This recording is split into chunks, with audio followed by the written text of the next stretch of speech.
Hey guys, on here. The war rages on between Ray Fisher and WarnerMedia. Now, specifically, Walter Hamada at DC Films, who is the current president over there.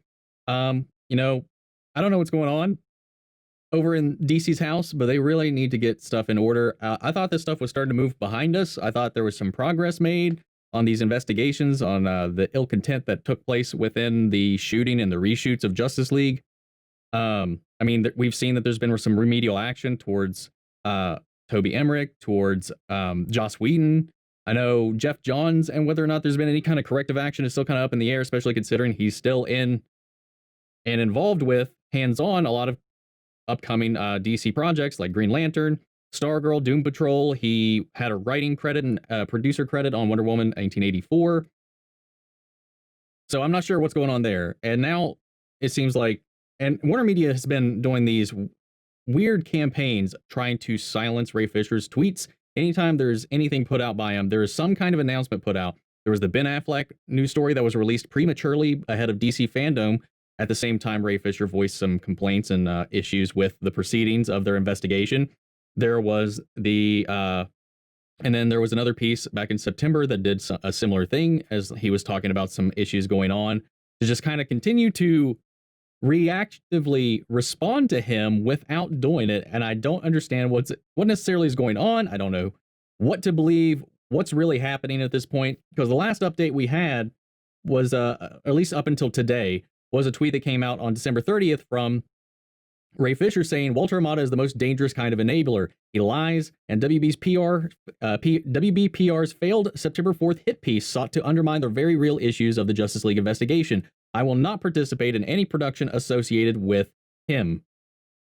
Now, they go on to say that, in response to that, he will not participate in any productions as long as Walter Hamada is the president of DC Films, which seems to be kind of a course change, because originally, from what I understand, there wasn't really an issue there with him specifically. It was Whedon, Emmerich, and Johns that were the primary targets of all of his allegations.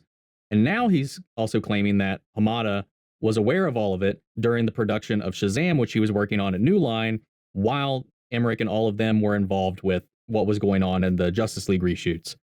And I don't understand what's happening, because obviously we're not getting all the information. It's getting draining, exhausting, and it's honestly becoming like quite the chore to kind of follow up on. The drama, as much as there's a lot of things they got coming down the pipeline to get excited about, is this drama that's really kind of getting like weighing down on me here a little bit.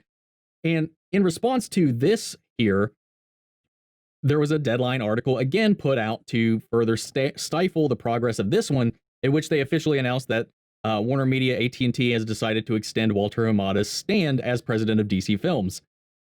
It is so blatantly reactionary to Ray Fisher's statements that I just don't know what's going on there. Like it's clearly a response.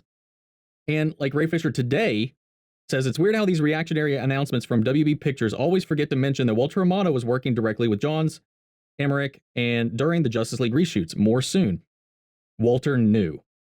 Whether or not he knew and how much he knew. I mean, at this point, I think like we're just getting out of hand. Like, I don't know. The Walter Hamada thing, unless there's like something else going on, I don't know.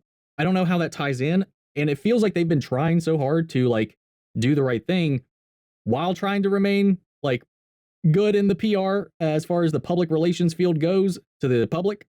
It's just like Ray Fisher's not letting that go, which I respect. He's not. But at this point, it seems like, okay, what more does he want? Does he want all these people to lose their jobs? Like, Walter Hamada was not in charge of any of these productions. Yes, maybe he knew because he was close to Roland Emmerich or Toby Emmerich, and that's how he got recommended and referred to be the president of DC Films, because they had a pre-existing relationship. I don't know that necessarily makes him complacent, but again, I don't have all the information. It's just so strange, this back and forth between Ray Fisher and Warner Brothers in public. And I've not liked to talk about it all that much, because again, we as the public do not have all the pieces.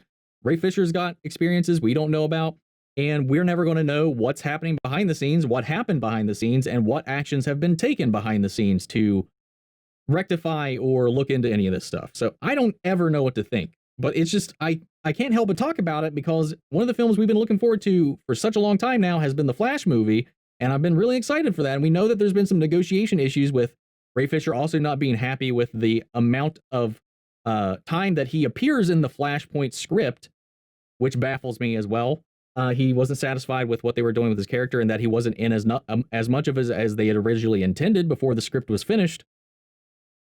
And now we got a report today. This isn't confirmed. This is something that The Wrap is reporting, that it sounds as if Warner Brothers has called Ray Fisher on his threat and proactively removed him from his role as Cyborg. Reports have surfaced claiming that Fisher's character has been removed from the screenplay for The Flash, will not be recast, and it was said that Fisher will not be asked to participate in any DC Films projects going forward.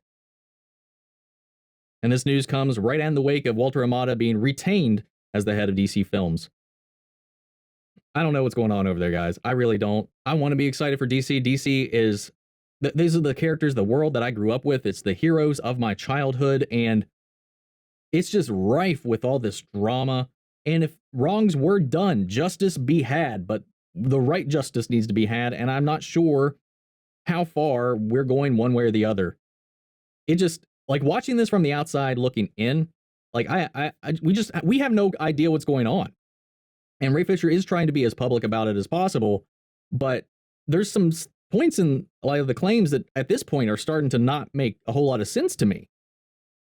Then you have stuff with Zack Snyder here with what they did at needlessly calling the Snyder film, before it's even out, before there's been a fan reaction to it, calling it a creative cul-de-sac, saying that it's a road that goes nowhere. They're just doing it because people wanted it, and regardless of whether it's successful or not, because they don't know yet, have already decided to count it out from any of their future DC plans.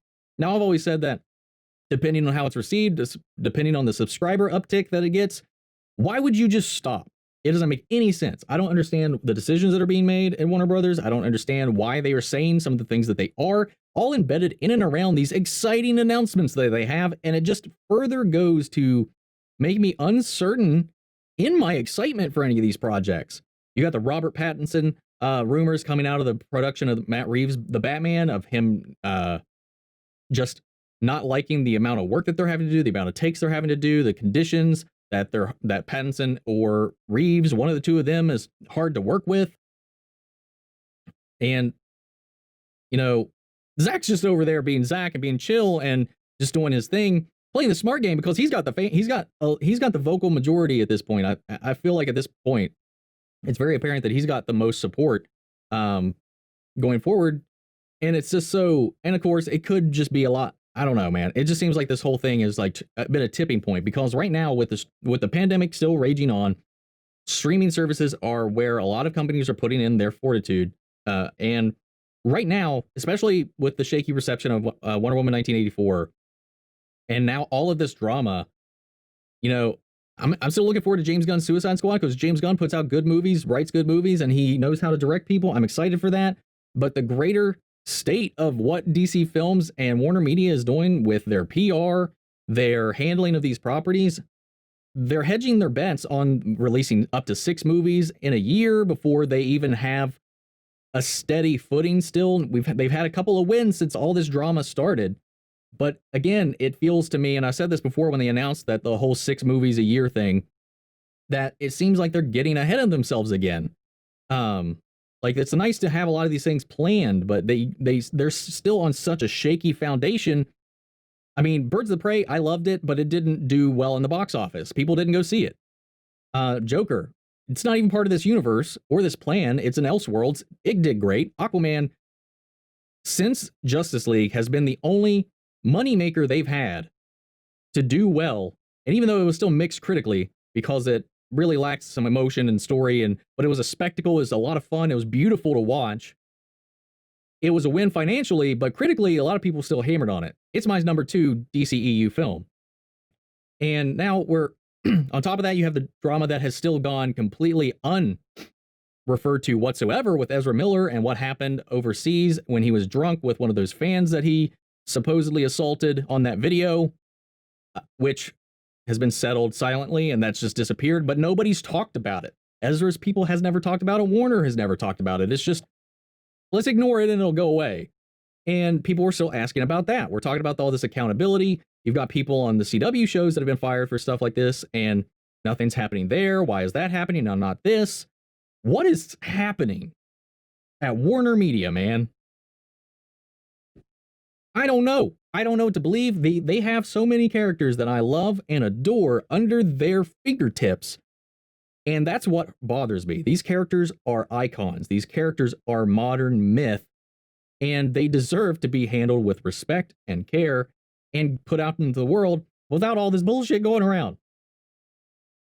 I'm sorry, I'm a little like annoyed because like there's so much going on in the world, and I look to this stuff to escape it, to have some kind of positive reaction to, especially today with what's going on in the country, an escape.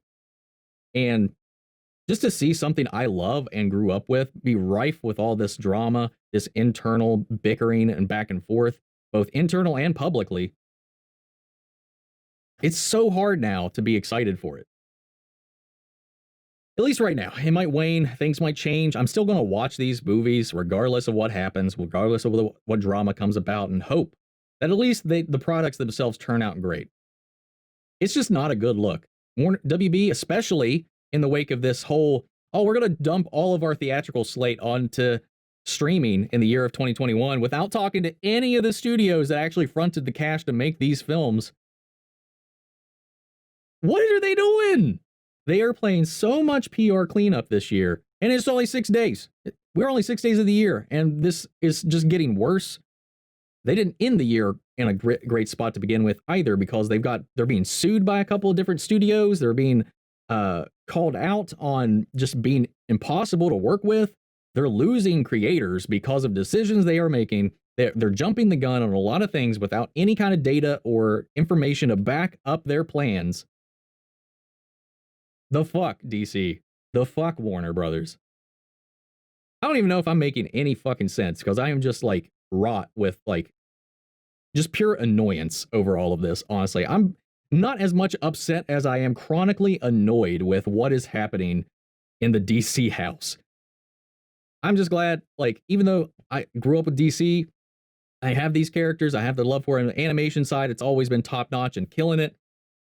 Man, I love, at least I know, like, over a Marvel, things, even though it's the same tone most of the time, it's the same feeling, the same look a lot of the time, you know kind of what you're going to get. At least it's a safe space to kind of go and hang out and enjoy some superhero stuff without a lot of drama surrounding it. Not to make this a Marvel versus DC thing, because my bias is towards DC. That's what I love, even though I'm a fan of both. I prefer DC characters, a DC world, because again, it's detached from ours. The Marvel world lives in ours and is a reflection of society. So I feel more of an escape when I watch DC stuff. Even if it might be a little grittier or whatever have you, it's still a lot of fun and hopeful and more fantasy to me. It's more mythic to me, that's why I've always felt more of an escape going there. But my God, fuck it. Marvel, I love you. Thank you. Thank you, Kevin Feige. Thank you for having your house in order. For what little drama you have with like one or two directors that you've not seen eye to eye with. Good on you, bud. Good on you. Thank you. I can't wait to see what happens with WandaVision in a week and a half, and I can't wait to see what's going on over there on Disney Plus. Because right now I'm just like, what the fuck is the point of having HBO Max? I mean, there's some great movies on there, don't get me wrong, but fuck, man. I honestly, at this point, I only have it because Friends is on there.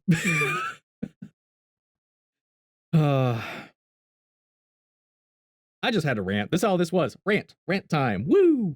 What do you guys think about all this situation, all this stuff going on over in the DC house? Let me know your thoughts. Where do you stand on all this? Let me know in the comments down below. Carry on the conversation after the video. Thank you guys for tuning in. I'll catch you guys next time. Take care, everybody.